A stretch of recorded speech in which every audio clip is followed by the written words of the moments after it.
Hello and welcome to Pantheon of the Geeks. You join us for an unboxing of the bolt action T34 85 medium tank for my Soviet army. There you go. Yeah, so I got this for my birthday. Yeah, this is your first tonk.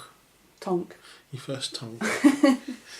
For bolt action. Yeah, I don't know much about tanks other than they go boom. They do go boom, they go vroom as well. So we got this at War Games, obviously from the label on there. I'm probably going to be doing mine in like a winter. You want to aim for that? Yeah. Okay. Cool. So I shall let you unbox that. Open this. So we're also building some bolt action scenery at the moment. I'm actually surrounded by bolt action scenery, so in various stages of building. We've got some of the hamlet. We've got a hamlet, so I'm in the middle of sorting that out. I'm surrounded by roads that we've been doing for the tank. There's one of the roads, and there's a hill bay there, there's a field there, and I'll not show you them all on this. Oh, you've got to get it open, sorry. Yeah. Oh yeah, sorry. Hill bale. Hay bale. Hay bale. Hay bale. Yep, Hill got it open.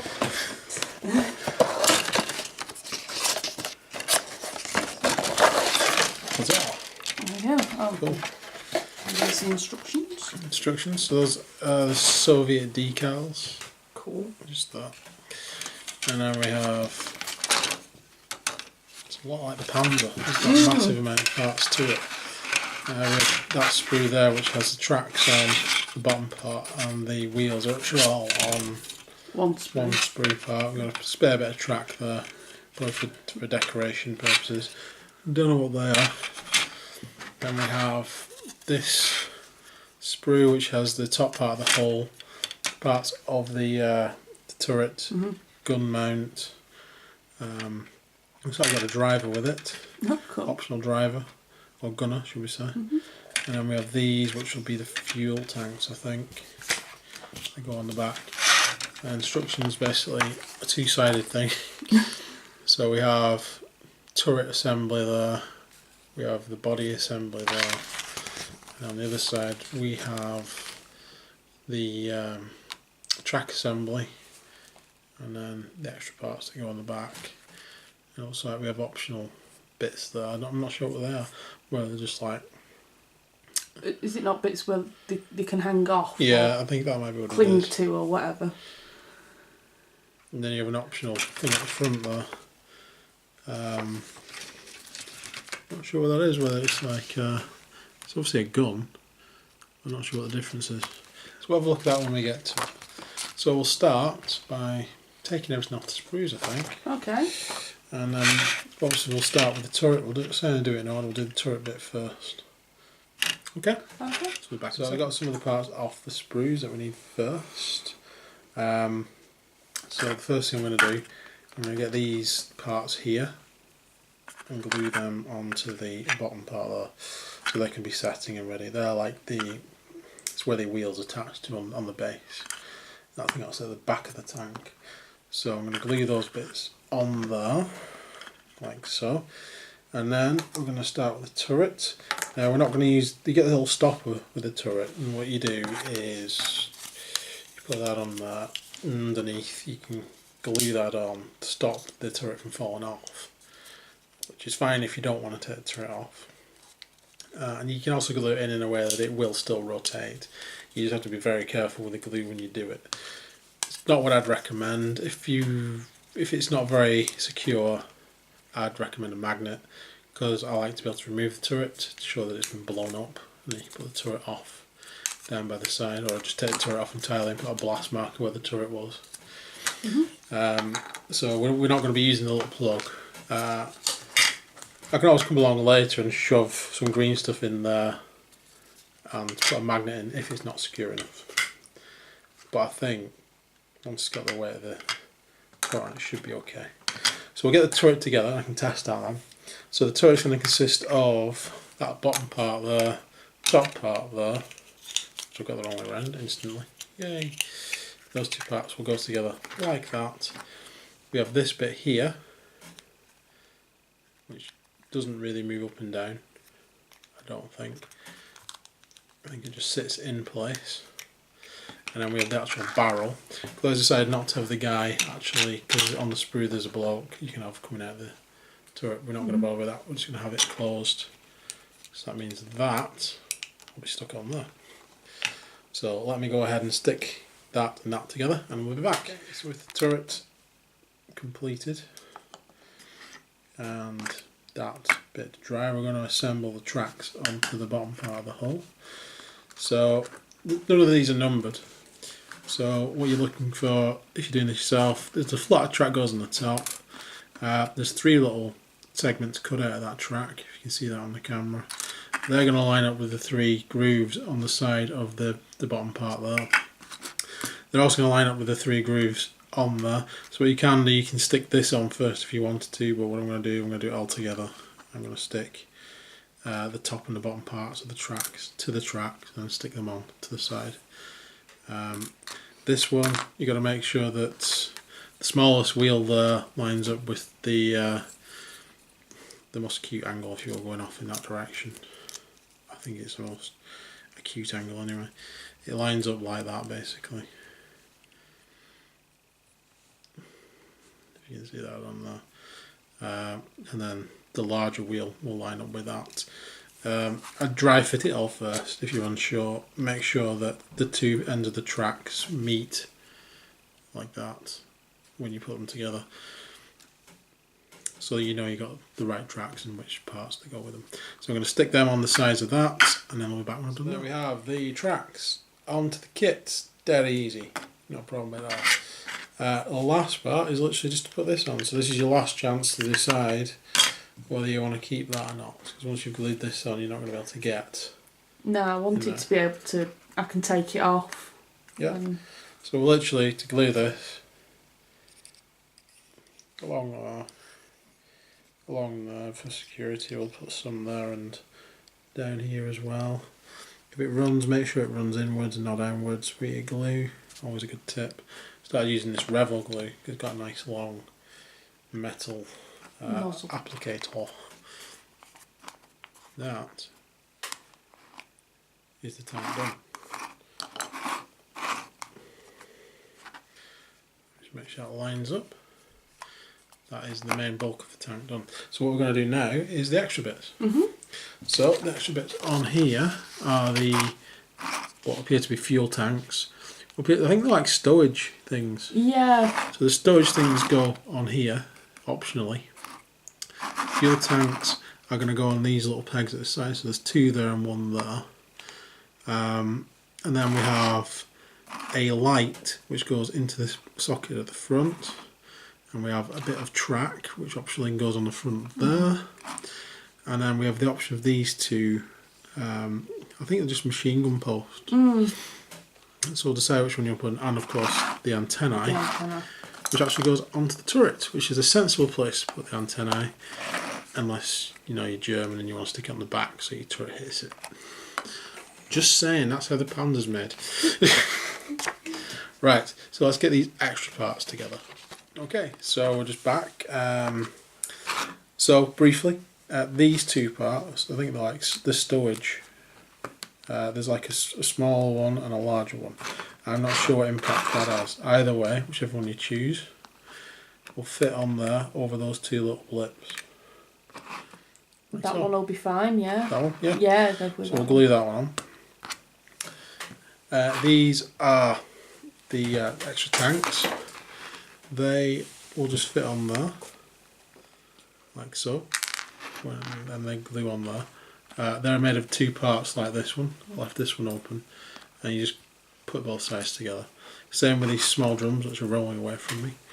The small drums, they will go onto the back part there, into these, is it into those sockets, recesses they go? No. No, that's where the that's where these go. That's where the exhausts actually go.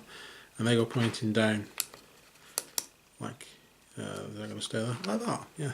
And these sort of go above them. On those little things. Should check that first. On those notches. Because I spent all my time trying to figure out this front part. So we have the antennae there, which will go onto the turret. There. We have the forward light, which I said before goes into that little socket there. This little piece of track, which will go on the front. And that leaves us with the last quandary. What the heck are these two things? Well, even though I thought that was a flamethrower, sorry, I thought that was an MMG and that was a flamethrower. However, every image we've seen where we've put in and Googled it, that's the flamethrower with the pointy bit. And whenever I put in MMG for a T3485, they all look like they've got those bits. So that's the machine gun.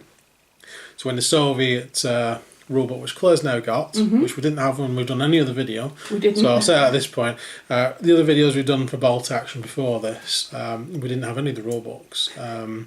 So I was going off what was on the website and what I could find out.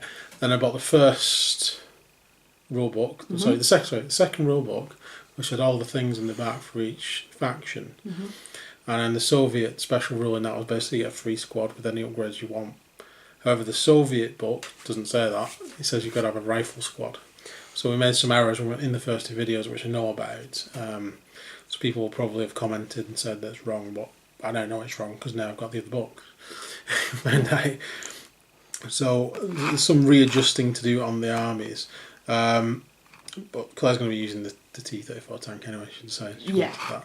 And for this one, we're going to use the machine gun. So you can upgrade it for 40 points to have a flamethrower, however, it makes it easier to blow up. Well, yeah. And she doesn't want a precious tank to be blown up. No. So she's gone with the MMG. And this is probably the choice I would make as well, Yeah. to be honest. I think I'd agree with that. So we're going to use... It sounds awesome getting a flamethrower, but then again, if it backfires on you, you're a bit screwed.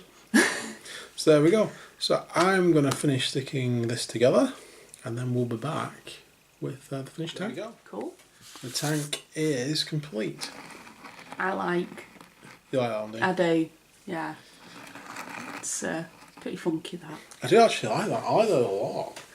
I could see a squadron of that. I think it's very different from your Panzer. It's very different from the Panzer. Yeah, because the... what do you call it, that bit? You can tell how much I know about tanks. That bit. The barrel. The barrel is further forward than the Panzer. The Panzer's kind of like in the middle. Kind of has... I think these were designed, the Soviet tanks, for people to jump on the back. Yeah. And that's, well, whether they were designed to do that or not, that's what happened. Yeah, or just cling to the side of it. Yeah. You'd think it'd be really like top heavy, wouldn't you, kind of thing? If it was going down a ditch, you think it'd get stuck with it being forward more heavy. Front heavy, yeah. Yeah. Oh, I've seen plenty of pictures of them literally at this angle. Yeah, and then... going down a hill, and then somehow, maybe they would just rotate their so the barrels, or they probably just bring, the momentum they'll as bring well. the barrel up as well. Yeah. Obviously, you can't do that with this kit. No. So there we go. It's a really simple kit. It's an easy kit to put together. It's not a difficult kit. No. I'd rate this as easy. Yeah. But also awesome. Cause I really like it. It's nice. I put a lot of complicated kits together over the years, and I'm very impressed by this easy one. Yeah. Put it that way. Wow. I'm all for easier kits these days. To be honest. Definitely, yeah. Because the quicker it is to put together, the quicker you can get it painted, the quicker you can get it on the table. And very easy to put together. It's going to look very good on the table. You can have we're going to whitewash this, aren't we? Did you say? Yeah. So going with my winter troops. Winter troops. I might get another one actually. Another tank. Tank. Same. Yeah. Maybe. Get 3 then. Yeah. Because 3 makes up one of the troops. I must read the book and then I'll be a bit more knowledgeable as opposed I need to pointing as well. out that bit. You know, I'll like that bit. Yeah. I need to get some reading done on bolt action as well, because we've got the second robot now, so we're going to play some games. Now we've got this built, we've got a tank each. We're going to play some games with the scenery we're also building as well. We can incorporate that. I think I'm going to go for a completely different idea than the engineers. I still love the engineer models. I'm going to incorporate them maybe into another army later on. But my first German army is going to be an early German army. I'm going to go early. Sort of like, so I can cover from like France, Poland, to the first battles with the Russians. Yeah. Which is what we're going to do. And I might also then collect some British Expeditionary Force on the side. I think my Germans are mid to late, so I'll have to get some early. Your Russians? My Russians, yeah. Or I might get a completely different faction kind of thing, I don't know. I mean, technically it was the early one, was it the T-70? Yeah. T34 was it? I can't remember the tank number designation. But off the top of my head anyway, I can look it up. It's in the book there. It's the one before this that I'd probably be fighting against, but it doesn't really matter in game terms for what we're doing. We're just building some armies to test and fight with. And then later on, when we've got more tanks and more variations on things, then we'll be like going, oh no, we can't use this tank in this battle. Because I do get a bit like that later on. I do turn to a bit of a nerd rather than a bit of British. Very British. A British nerd. A British German there. Yeah. Not 9! Yeah. Sorry. I was thinking the British Expeditionary Force are going to collect as well. But there we go. Very cool vehicle, very cool kit. We're going to do some more bolt action stuff. We've really got into it. And yeah. Cool. So stay tuned for more of that and anything else we're doing. Yeah. Yep. Alright. Yeah. Take care and please like and subscribe. It helps out loads. We know that you love us and you want us to continue with the videos.